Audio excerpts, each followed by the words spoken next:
Hi guys, Sagar here. Hope you understood the previous one. Today we have the third question of exercise 12.1.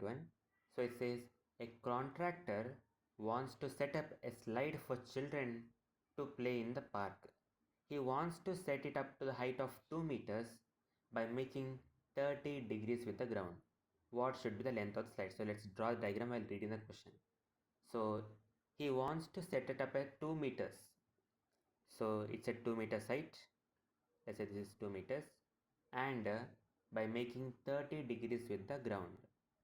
So let it be here, and it's also joining here, and it is making 30 degrees with the ground, and the height is 2 meters. What should be the length of the slide? So he asks, in this triangle he is asking what is the length of hypotenuse.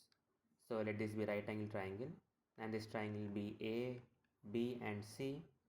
So with respect to the angle C, they gave us the opposite side and want us to find the hypotenuse. So we have sine theta. So sine C is equal to AB by AC, and we need to find the length of AC, which is the length of the slide.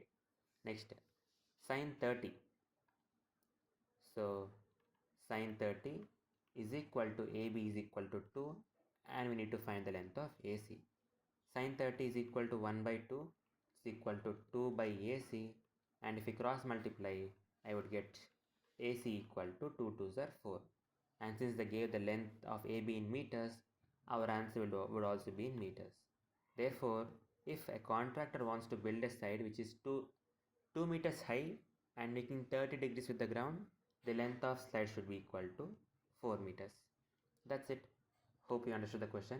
Subscribe and see you in the next one. Thank you.